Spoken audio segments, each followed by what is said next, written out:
Ce volet-ci se veut un éventail des possibilités, puisque nous employons tous, nous sommes la plupart d'ici des architectes, nous employons tous la 3D pour dessiner notre fichier BIM, n'est-ce pas? Et à partir de ce fichier 3D, nos magiciens, les modéliseurs, nous concoctent des réalités virtuelles et même des réalités augmentées. Lors du vernissage, nous aurons des démonstrations données par les architectes avec leur software favori. Et dernière chose, je vous rappelle qu'il y a une exposition que vous avez peut-être vue en entrant, qui sont 6 écrans, petits écrans télé devant lesquels on s'assied, sur lesquels il y a à peu près une centaine de clips qui nous ont été donnés, envoyés. Alors maintenant, à Mr. Emma. C'est marrant parce que Savina est venue me trouver un jour d'été chez moi en me disant « Est-ce que tu voudrais modérer cette journée ?» Et je lui dis « Ben oui, je trouvais ça logique qu'elle invite la seule personne qui ait une émission sur l'architecture à la télévision. » Et puis je me suis dit « Mais qu'est-ce qu'elle va montrer dans ce festival si je suis le seul ?» Alors peut-être qu'en fait je ne suis pas le seul. Et donc j'étais très intéressé d'être ici pour savoir qu'est-ce qu'on produisait comme vidéo en architecture. Et vous allez voir effectivement qu'aujourd'hui, avec 10 présentations différentes, eh bien, l'architecture ne se filme pas uniquement par des reportages d'informations comme je le fais. On va faire de l'immersion, on va effectivement aller voir comment on construit de l'architecture et plein d'autres choses. Que peut nous apporter le cinéma pour réfléchir l'architecture? Que faire dans une pièce vide, pleine, encombrée? Comment traverser un espace? Par quels moyens? Comment toucher la matière, les volumes, la distance dans une image? Quel est ce langage qui découpe l'espace et le temps? Comment le vocabulaire formel du cinéma peut-il être le moyen pour penser un enchaînement de surfaces planes et de volumes complexes? Le cinéma, mais aussi les arts plastiques et la danse contemporaine, nous servent de guide. Ils offrent des points d'appui pour une réflexion sur le rapport entre le corps et le paysage.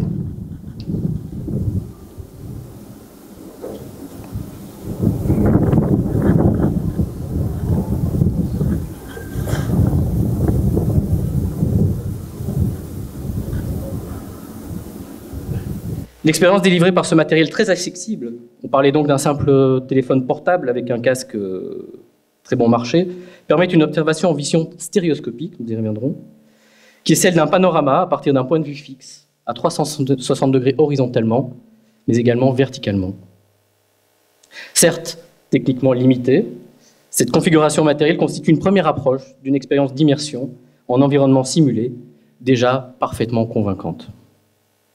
Il s'agira dans les limites de l'exposé de tenter de vous convaincre que les techniques actuelles de simulation numérique constituent non seulement de nouveaux modes de représentation, ce qu'ils sont, d'un projet futur à construire, mais également, et c'est l'objet de mon travail de recherche, puisque je suis doctorant, une révolution de la perception de l'espace et en conséquence, je le soutiens, une révolution de l'architecture.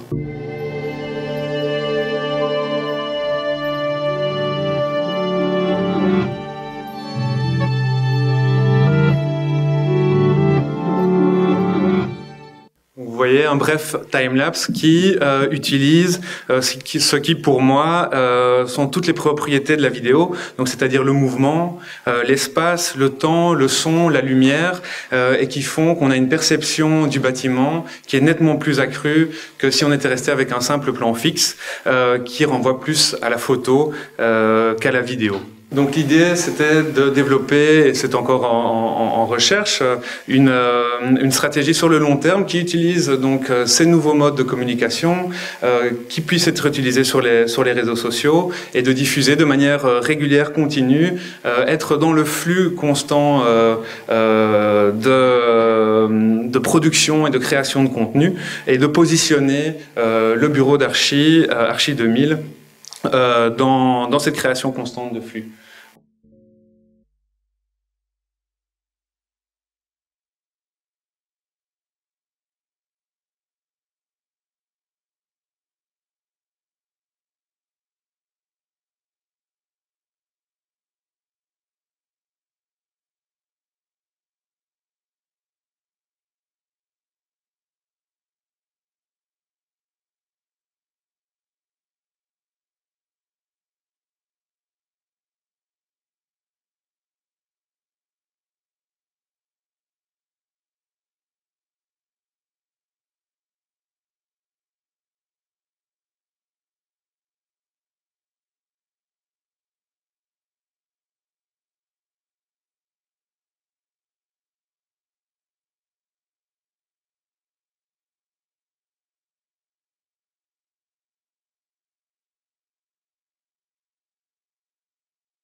La difficulté que nous avons eue à l'époque, c'était de savoir comment faire pour représenter tous ces bâtiments, parce qu'évidemment les clients veulent voir tout.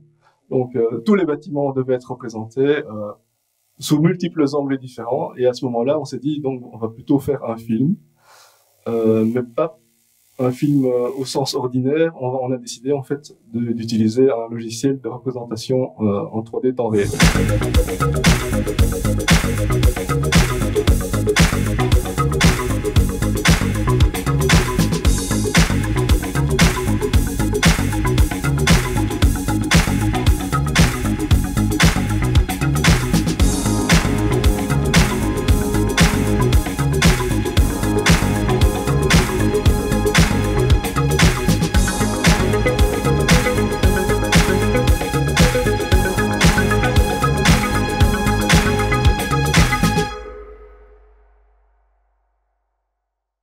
Donc ce qui peut être intéressant, c'est justement d'arriver à faire disparaître cette énergie mécanique et plutôt la remplacer par des principes physiques, donc avoir des bâtiments qui sont simplement bien conçus. Et quelque part, c'est un peu comme si tout ça disparaissait et venait comme si toutes ces technologies rentraient directement dans l'enveloppe. On se pose la question, est-ce qu'on ne peut pas aller au-delà? Est-ce qu'au travers des bâtiments qu'on fait, on ne peut pas carrément régénérer l'environnement? C'est ce qu'on appelle du regenerative design. Et pour faire ça, on emploie donc toute une série d'outils, entre autres du parametric design. Donc ce sont des outils spéciaux de dimensionnement, mais qui influent complètement l'architecture. Et donc au travers de là, on crée une espèce de nouvelle narration architecturale, un nouveau projet, un nouveau devenir de l'architecture. Et alors le dernier élément qui pour moi est le plus important, je dirais qu'il est le ciment de l'ensemble du film, c'est le montage sonore. Vous pouvez faire un film, on l'a vu tantôt avec des films sans bande son, ça n'a pas le même impact qu'avec un fond sonore.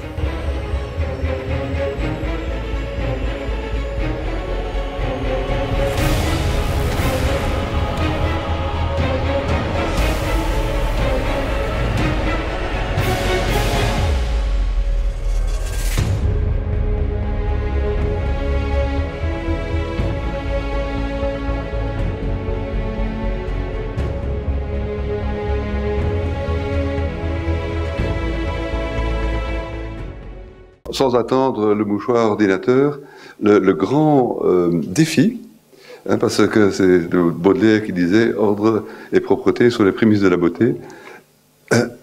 Travailler avec méthode, c'est pas inutile. Ça nous fait gagner beaucoup de temps et ça permet de rêver.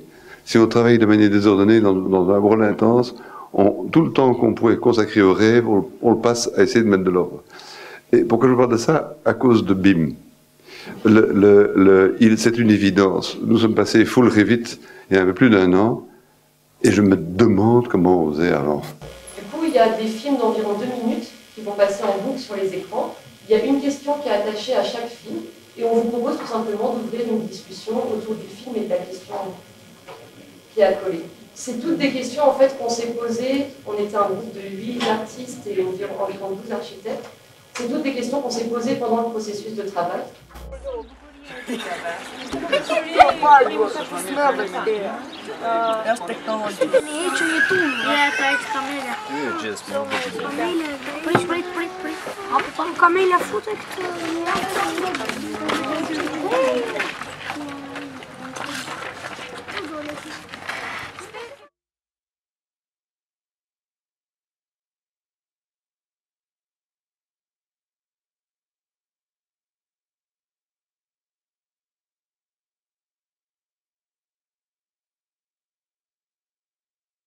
Et donc maintenant, nous allons, après avoir quand même digéré pas mal d'idées neuves, ou peut-être moins neuves pour certains, je vous invite au cocktail, au vernissage. N'oubliez pas qu'il y a Didier Hoffmann qui va présenter avec un certain logiciel, et aussi Louis Milis avec un autre logiciel. Ils sont installés en bas. Voilà, maintenant nous allons descendre. Je vous invite tous au verre de l'amitié.